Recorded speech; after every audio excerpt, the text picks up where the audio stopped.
Thank you, Yuri. So now I'm going to go ahead and cover historical and structural trauma within gang communities. Here we are going to focus on how trauma is not just individual issue, but it's actually a historic and systemic issue. In the article Pandillas, Grupos Juveniles y Conductas Desviadas, youth were labeled as violent foreigners through the Bandas Latinas, label that created panic for the public. This racialized, oppressive narrative criminalized uses cultural identity before any behavior was even considered.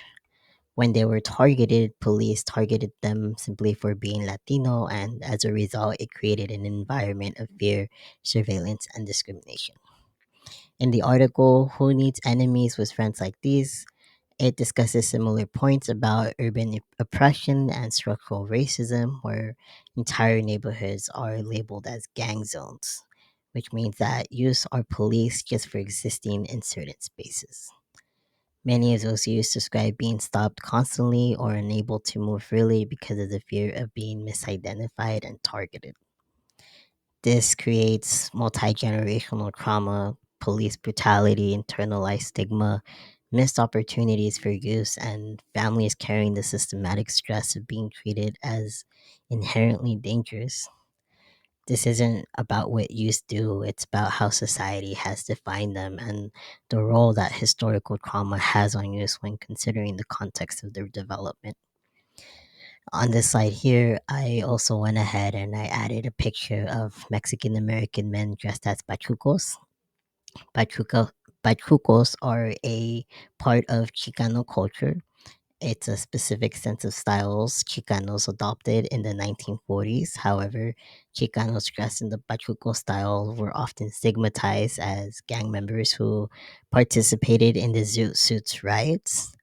Um, I went ahead and I used this example to show how cultural identity is used to criminalize marginalized communities, further contributing to the systemic racism and oppression. So we're going to move to our next slide.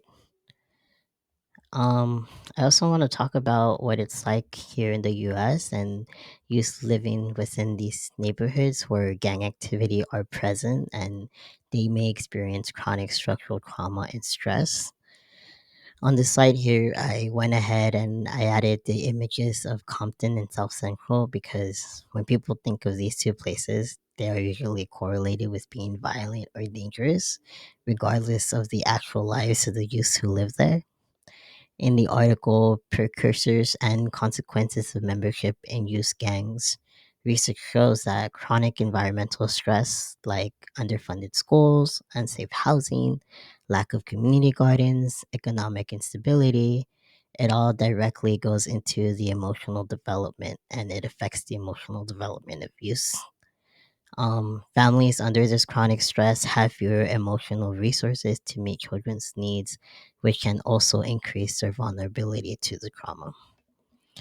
Families living in chronic environmental stress are constantly navigating poverty, racism, and experience systemic oppression.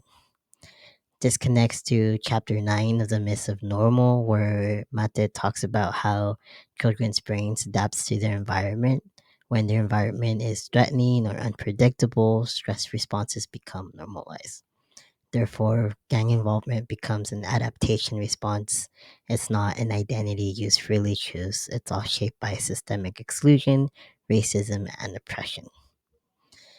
So, what happens when childhood needs aren't met? To continue on from our discussion of chapter 9 from the Myth of Normal, we're going to talk more about the developmental needs of youth.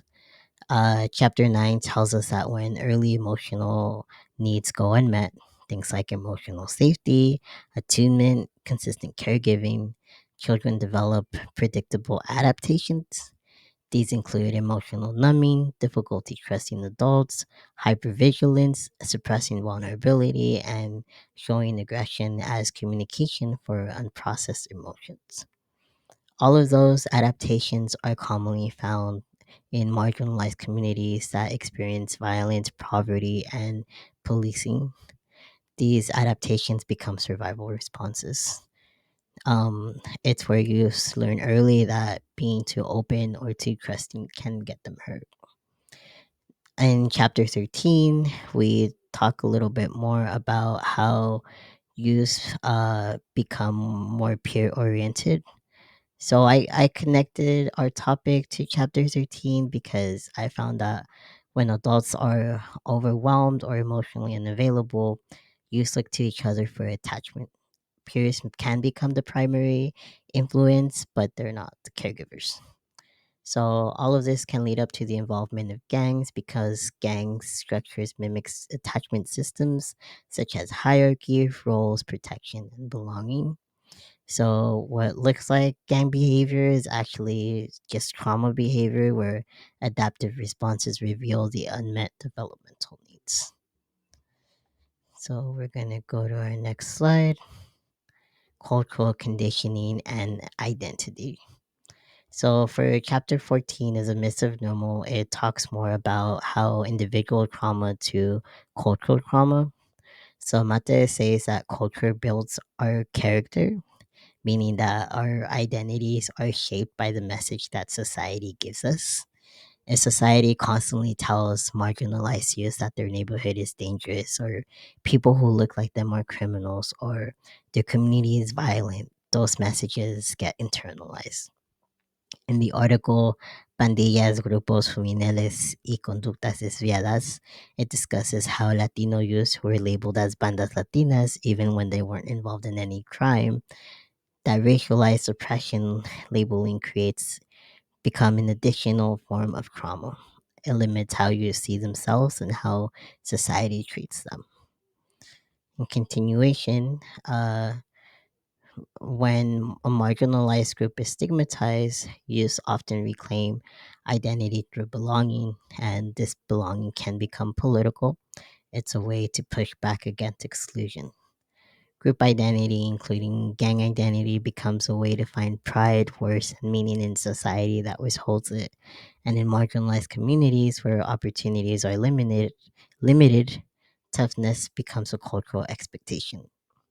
That's where vulnerability gets punished. Gangs mirror that dynamic, such as strength, loyalty, and protection. And in addition, violence becomes structured, meaning making, not a senseless act. It's really important to understand that marginalized youths aren't choosing criminal identities. They're responding to cultural narratives, systemic exclusion, and imposed roles. They're creating their own identity within gangs. That is the only place that society allows them to belong. So now I'm going to go ahead and pass it back to Yuri. Thank you.